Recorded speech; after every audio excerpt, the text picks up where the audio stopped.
2 плюс 1 ол сіздерде минус 1-ді береді.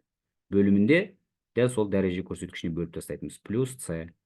X-тің минус 1 дәрежесі деген сөз, ол 1 бөлінген X деген сөз. Сонда 1 бөлінген X алдында минус таңбасы бар, плюс С. Екінші есеп, мынау функцияның алғашқы функцияларын табыңыздар. Онда мынаның алғашқы функциясы сіздерде синустікі бізде минус косинус болатын. Алдында X бар, минус косинус X плюс С. Екінші есеп, алғашқы функциясын табамыз. 5 косинус дейді. Косинуста сізде минус. Минусы жоқ та бізде. 5 синус X болады онда. Плюс С. Үшінші есеп, жеке-жеке интеграл аласыздар, яғни алғашқы функциясын табамыз. 3 косинус X-тан алғашқы функция табатын болсаңыздар сіздерде 3 синус X. Мынау алдындағы минусы бар, синустан алғашқы функция алатын болсаңыздар минус косинус болады, сонда таңба бізде плюсқа ауысады. Плюс 4 косинус X. Төртінші есеп, синус X-тан сіздерде алғашқы функциясын алатын болсаңыздар бізде минус косинус X, минус 5 косинус X плюс 2 синус X плюс С. Бесінші есеп, алғашқы функциясын табамыз. Бір дәреже қосамыз. X-тің 3 дәрежесі бөлінген 3. Плюс, мынау жаңағы формула. 1 бөлінген түбір астында 3-ін жазып қоям. 1 бөлінген түбір астында X, мына жерге 2-ні көбейтіп жіберіп, мынаған 2-ні көбейтетін болсам, 1 бөлінген 2 түбір астында X деген, ол сіздерде жаңағы функция түбір астында X функциясының алғашқы функциясы болатын да. Сонда сіздерде 2 көбейтілген 3, 6, 6 түбір астында X плюс С болады екен. Алтыншы есеп, X-тің 3 дәрежесі дейді. X-тің 3 дәрежесіне 1 дәреже қосып жерсек, ол X-тің 4 дәрежесі бөлінген 4, минус, мұнау да тура сол сияқты есеп.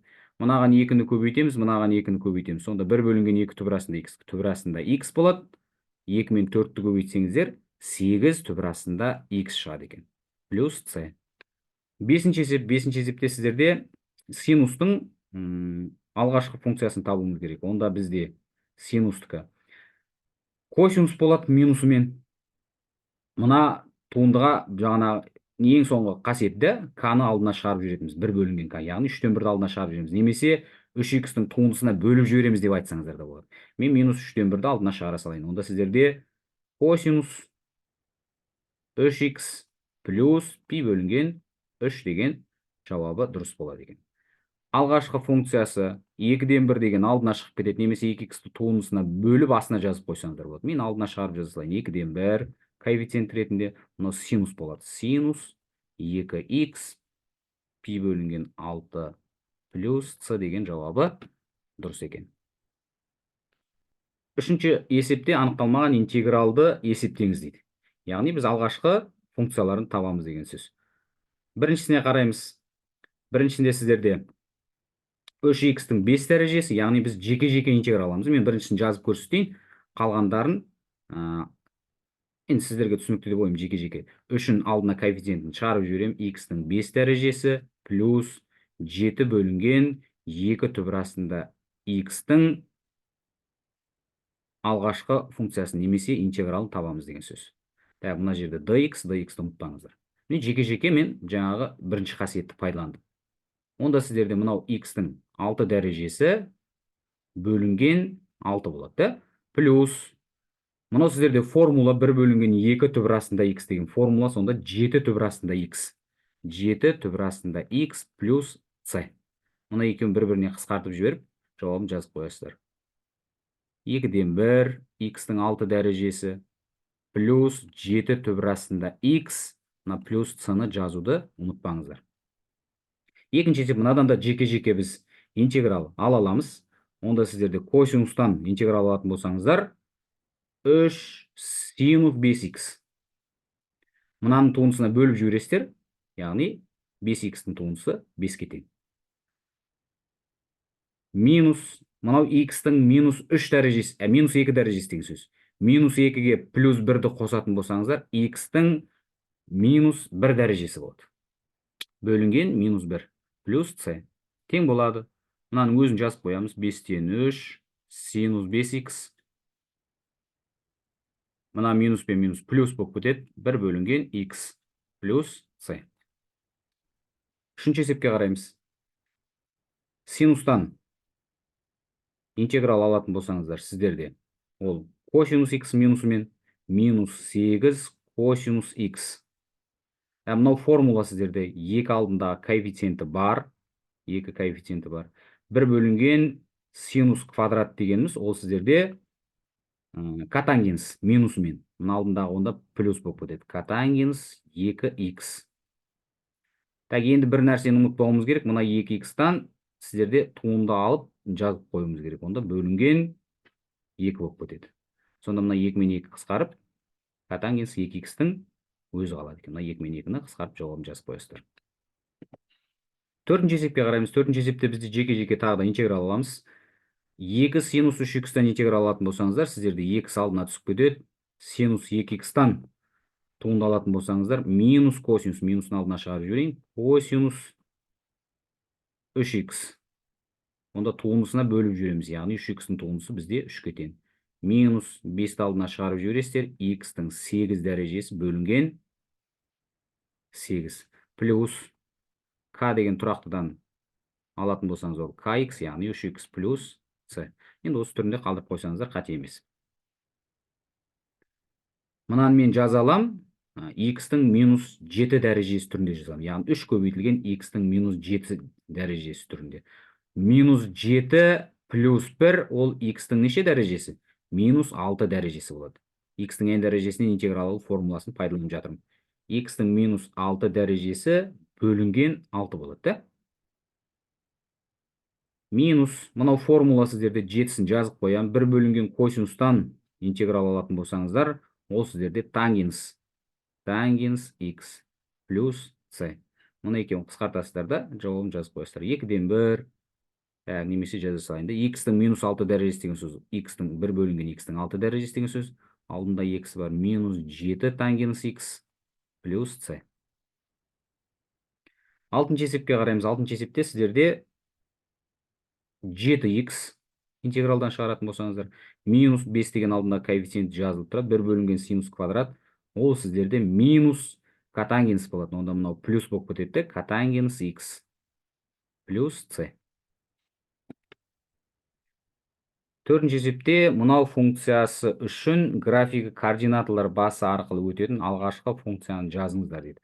Мен бірінші не істеп алайын? Бірінші мынаны ықшамдап жазып алайын. Жақшаны ашатын болсаңыздар қандай болады? X-ті x-қа көбейтеміз, x квадрат плюс 3x. Мынаған көбейтсеңіздер плюс x плюс 3. Ықшамдап жазсаңыздар x квадрат плюс 4x плюс 3 болады. Енді осы функцияның біз парабола екенін білдік, бірақ осының біз несін табуымыз керек? Алғашқы функциясын табуымыз керек. Алғашқы функцияның қасиеттерін пайдаланамыз, яғни формулаларында мынау x-тің квадраты сіздерде x-тің 3 дәрежесі болады, бөлінген 3 плюс 4x-тің квадраты 1 дәреже қосамыз, 2-ке бөліп тастаймыз, плюс 3x плюс c. Графигі координаталар басы арқылы өтетін алғашқы функцияны жазыңыздар дейді. Біз алғашқы функцияны ғана жазып қоюымыз керек екен. Онда жалпы түр емес, бізде координаталар басы деп отқандарыңыз, мынау мен мынау қысқарады, мына жерде 1, мына жерде 2-ді. Координаталар басы деп отқандарыңыз 10 нүктесі, 0-ден 0 нүктесі. Енді мынаны жақсылап тыңдап түсініп аламыз. Мынау x-тің мәні, мынау беріліп тұрған. Ал мынау fx-тің мәні. Осы екеуін жақсылап қарап түсініп алыңыздар. Мынау көп есепте кездеседі бізде. X-тің мәні 0-ге тең болған кезде, онда fx-тің мәні де 0-ге тең екен. Онда орындарына қоямыз. 0-дің кубы 0, 3-ке бөлістіріп, плюс 2 көбейтілген 0-дің квадраты, плюс 3 көбейтілген 0, плюс c тең болады мына fx-ке, яғни 0-ге. 0-ге тең болады. Міне fx-ке тең деп сіздерде басында жаздыңыздар. Онда бізге c-ның мәні нешеге тең екен? 0-ге тең екен. Болды, онда біз алғашқы функцияның, сондықтан алғашқы функцияның координата басы арқылы өтетін функцияның түрі мынандай болады. X-тің кубы бөлінген 3 плюс 2x квадрат плюс 3x. С-ның мәнін жазбаймыз, өйткені с-ымыз 0-ге тең болады екен. Екінші есепке қараймыз. Біз жақшаларды ашамыз. 3 минус x квадрат жақшаны ашатын болсаңыздар. Минус 3х. Так, мен мына жаққа жазайыншы да. Сәл қазір сыймай қалуы мүмкін. Так, 3 минус, так, плюс х минус 3х, так, минус х квадрат. Ұқсас мүшелерді біріктіреміз, сонда сіздерде қандай болады? 3 азайтылған 2х минус х квадрат. Енді осыдан мен алғашқы функциясын табуым керек. fx-ті табуым керек. Онда сіздерде 3х минус 2х квадрат бір дәреже қосам, оған бөліп тастаймын. Минус х-тың кубы бөлінген 3 плюс с. Енді мен мына с-ның мәнін табу үшін жаңа қасиетті пайдаланасыздар. Координаталар басы сіздерде 0-де 0 нүктесі, яғни х-тың мәндерінің орнына әкеп 0-ді қоямын. Мынаған 0-ді қоясыздар, мынаған 0-ді қоясыздар. Сонда 3-ті 0-ге көбейтсек 0, минус мына жерде 0, мынауда тағы 0 шығады екен, оны жазып керек емес. С-ның мәні онда нешеге тең болады? 0-ге тең болады. Онда бізде алғашқы функцияның мынау жалпы түрі, қазір координата басы арқылы өтетін түрін жазамыз. Минус 2 мен 2-ні қысқартып жібересіздер, сонда х квадрат минус х-тың кубы бөлінген 3. С-ны жазбайсыздар, өйткені с-мыз 0-ге тең екен. Үшінші есепке қараймыз. Үшінші есепте сіздерде х-тың квадраты бөлінген 3 дейді. Онда біз алғашқы функциясын табатын болсақ, бір дәреже қосамыз. Х-тың квадратына мен коэффициентін алдына шығарып жіберейін, 3-тен 1. Бір дәреже қосамыз, 3 дәрежесі болады, бөлінген 3. Плюс синустан сіздерді алғашқы функция табатын болсаңыздар, ол минус косинус болатын, онда алдында таңба минус косинус х плюс пи бөлінген 3 плюс с. Енді бізге с-ның мәнін табу керек. Онда бізде координаталар бас арқылы өтеді. Ол сіздерде мынау х-тың кубы, ол 0-ге тең болып кетеді, мынау. Координаталар бас деген сөз 0-ден 0. Мынаның мәні 0-ге тең болып кетеді. Х-тың кубын 0-ге бөлсеңіздер, 3-ге бөлсеңіздер 0-ді 9-ға бөлеміз да. Минус косинус, мынаның орнына нешені қоям? 0-ді қоям.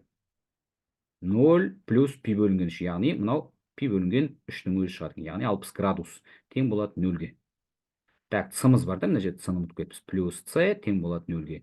Онда с-ның мәні мынау 60 градус, косинус 60 градустағы мәні бізде 2-ден 1-ге тең. Минус 2-ден 1 келесі жаққа өтсе, плюс 2-ден 1 болады екен. Сондықтан, онда алғашқы функциясын жазып қоям. Х-тың кубы бөлінген 9 минус косинус х плюс пи бөлінген 3 плюс 2-ден 1. С-ның мәнін орнына тауып алып кеп қойдық. Так, мынау төртінші есепті қазір сыйса осы жерге шығарып кетейік, немесе өздеріңіз шығарып көріңіздер мынаны. Есеп түсінікті деп ойлаймын. Так, минус 2-ден 1 мен алдына шығарып жіберейін. Алғашқы функциясы минус 2-ден 1. Х-тың 3 дәрежесінен алғашқы функция алатын болсаңыздар, ол х-тың 4 дәрежесі бөлінген 4. Косинустан алғашқы функция табатын болсаңыздар, ол синус. Сонда плюс синус х минус пи бөлінген 6. Плюс с. Енді біз с-ның мәнін табамыз. Орындарына қоямыз да. 0-ді әкеп қойсаңыздар, мынау 0-ге тең болып кетеді. Мына жерге 0-ді әкеп қоясын болсаңыздар, минус тақ болғандықтан алдына шығып кетеді де.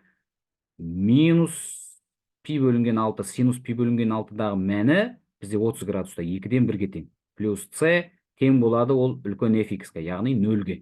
Онда с-ның мәні тағы да нешеге тең болады екен? 2-ден 1-ге тең болады екен. Онда орындарына әкеп жазып қоясыздар, мынаны с-ның мәнін орнына әкеп алғашқы функцияның түрін жазып қоямыз.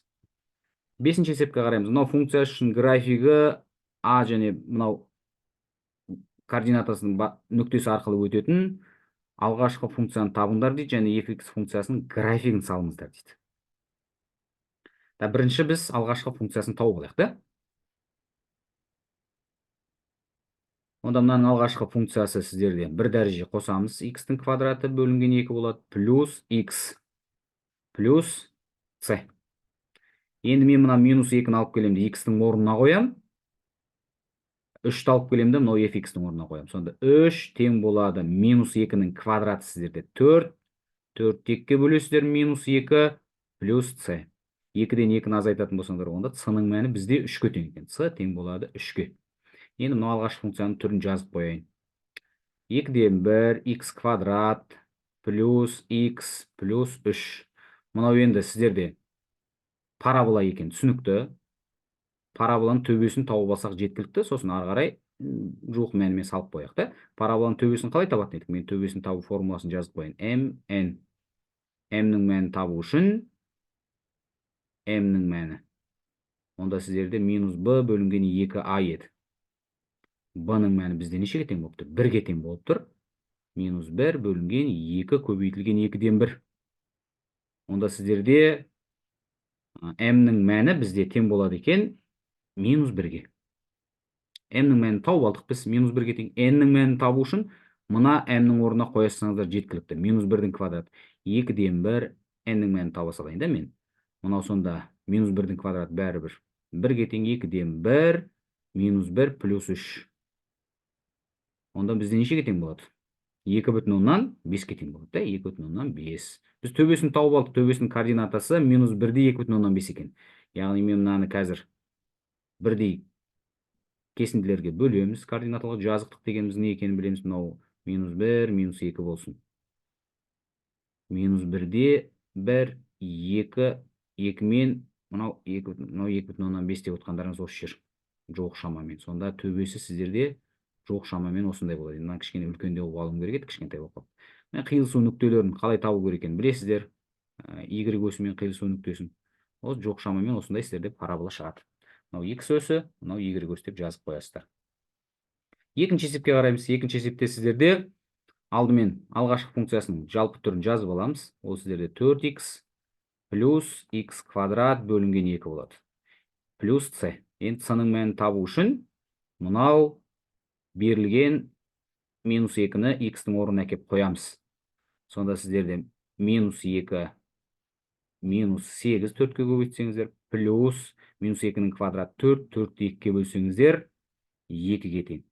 Плюс c тең болады нешеге дейді? 3-ке тең болады. Яғни fx-дің мәні 3. Сонда c-ның мәні нешеге тең болады мынау? Минус 10, так, дұрыс жасап жатырмыз ба? Минус 8, так, мына жерде таңба қандай болады? Таңбаны қарайық. 10, так, дұрыс шығарып жатырмыз ба? Минус 8, дұрыс сияқты да? X-дің квадраты бөлінген 2. Мынау минус 10, келесі жаққа өтсе, ол сіздерде плюс 10, 13 бола ма? C-ның мәні 13-ке тең болады екен.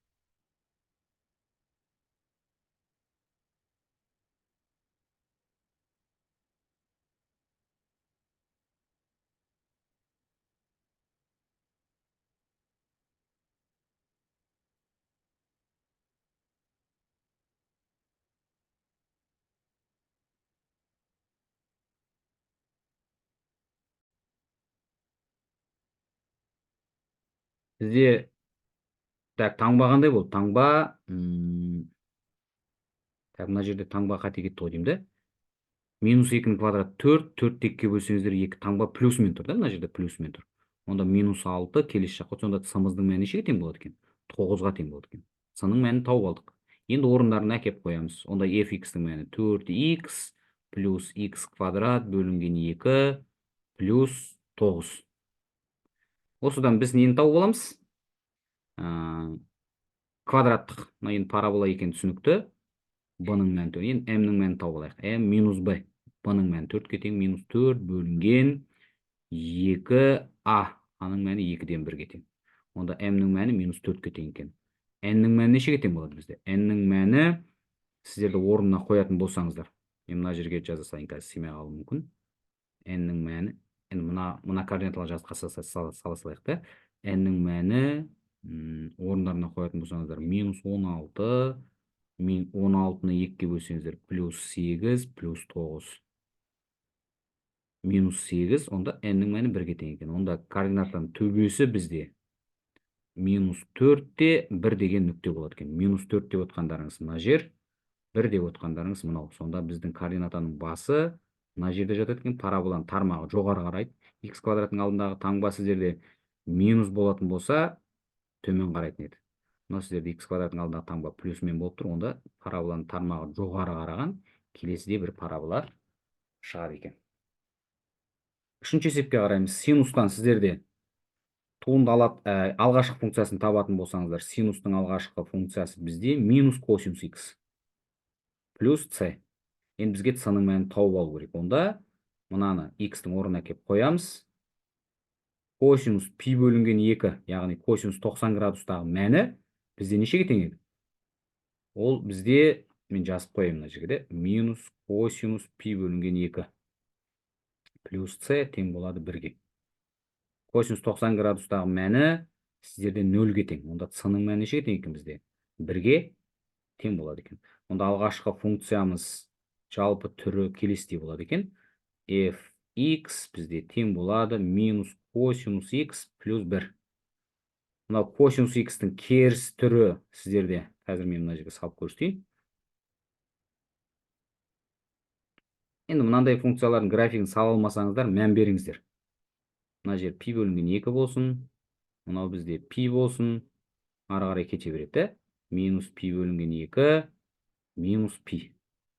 Мына жақта не еді? 1 мәні, мына жерде 2 ары қарай кете береді. Минус 1 салып қоямыз.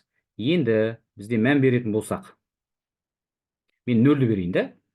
Косинус 0-дегі мәні сіздерде нешеге тең? Косинус 0-дегі мәні 1.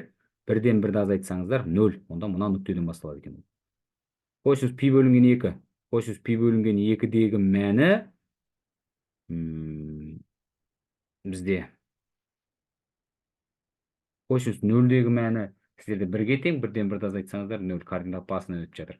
Косинус пи бөлінген 2, яғни 90 градустағы мәні нешеге тең бізде? Косинус 90 градустағы мәні 1-ге тең. 1-ге 1-ді қоссаңыздар, онда сіздерде 2 болады, да? Онда мына жерде жатыр. Онда түсінікті мына графиктеріңіз сіздерде келесідей бір толқын тәріздес график шығу керек. Осылайынан, да? Қалған мән беріп тексеріп көрсеңіздер болады. Осылайынан жатқан бір функцияның график екен. Сіздерде дәптерге тор көз неге жақсы шығу керек. Мынаны көрейік.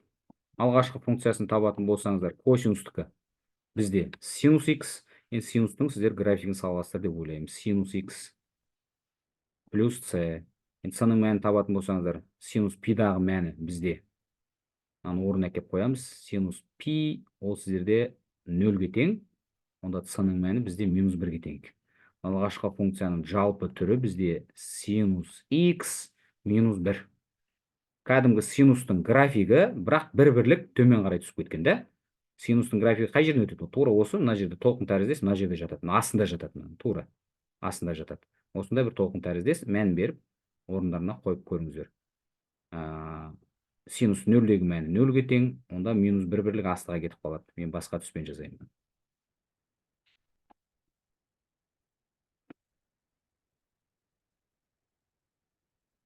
Мына жерде жатыр. Минус 1-де, пи бөлінген 2-дегі мәні сіздерде 1-ге тең, 1-ден 1-ді азайтсаңыздар 0. Міне түсінікті болды сіздердің графиктеріңіз. Онда мына жерде жататын осындай бір толқын тәріздес, шексіз кете беретін периодты функцияның графигі болады. Өстіп шексіз кете береді. Алтыншы есепке қараймыз. Мынау функциясы үшін мынау координаты арқылы өтетін fx функциясын табыңыздар дейді. Бірінші есепке қараймыз. Біріншісінде сіздерде x-тің минус 2 дәрежесі дейді. 1 дәреже қосатын болсаңыздар алғашқы функцияға, онда x-тің минус 1 дәрежесі болады. X-тің n дәрежесі қасиетін пайдаланып бөлінген минус 1 плюс c. Онда біз ықшамдап жаза аламыз минус 1 бөлінген x плюс c түрінде. Енді мынау x-тің мәні деген сөз, мынау fx-тің мәні деген сөз. Орнына алып кеп қоямыз. Онда сіздерде f 1-ге тең болғандағы мәні нешеге тең болады екен бізде? Мәнін есептеп алыңыздар, мен тәк қоя салайын да орнына.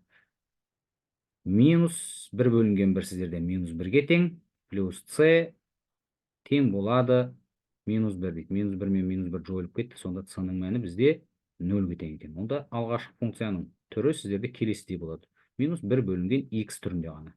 Болды, жауабын осы түрінде қалдырасыздар. Екінші есепке қараймыз. Екінші есепте сіздерде x-тің минус 3 дәрежесі. Онда алғашқы функциясы 1 дәреже қосатын болсаңыздар, минус 3 плюс 1, ол x-тің минус 2 дәрежесі бөлінген минус 2 плюс c. Ықшамдап жазып алайық. Онда сіздерде минус 1 бөлінген 2x квадрат плюс c. минус 1-ді әкеп x-тің орнына қоятын болсаңыздар, онда сіздерде қандай болады? Орнына қойып көрейік та, минус 1, минус 2-ден 1 плюс c тең болады 0-ге, онда c-ның мәні 2-ден 1-ге тең болады. Онда алғашқы функциялықтан алғашқы функцияның мәні сіздерде минус 1 бөлінген 2x квадрат плюс 2-ден 1 болады екен. Келесі, үшінші есеп. Үшінші есепте сіздерде кәдімгі k-ның мәні сіздерде 2-ге тең екен, онда 2x 1 бөлінген формула косинус квадраттағы мәні нешеге тең еді бізде? 1 бөлінген косинус квадраттың мәні сіздерде тангенс квадрат x болатын, да? Орындарына қойып жібересіздер, ары қарай орындарына қойып тексереміз. Так, минус тангенс x. Тангенс квадрат емес, кешіресіздер, тангенс x плюс c. 0 мен пи бөлінген 2-ның арасында жататын болса, мына мәні табыңыздар дейді. Мынаны әкеп мен орнына қоям, x-тің орнына әкеп қоям. 2 көбейтілген пи бөлінген 4 минус тангенс сіздерде пи бөлінген 4-тегі мәні 1-ге тең, плюс c тең болады пи бөлінген 2. Онда сіздер мынау мен мынаны қысқартып жібересіздер. Пи бөлінген 2, пи бөлінген 2 мен пи бөлінген 2 бір-бірімен не істеп кетеді? Жойылып кетеді. Онда c-ның мәні неге тең болады екен? 1-ге тең болады. Онда алғашқы функция дейсіздер де орнына қойып жазамыз. 2x минус тангенс x плюс 1. Болды, осы түрінде қалдырасыздар. Келесі есеп, мынау сіздерде формула x алдына шығып кетеді, минус котангенс. Енді есеп түсінікті деп ойлаймын. Орнына әкеп пи бөлінген 4-ті қоясыздар. Сонымен жауабын жазамыз. Жетінші есепке қараймыз. Жетінші есепте сіздерде мынау функцияның алғашқы функция болатынын дәлелдеңдер дейді. Енді алғашқы функция болатынын дәлелдеу үшін онда мынаны біз интегралын аласақ болды. 3x-тің кубы бөлінген 3 синустан минус косинус болады плюс c.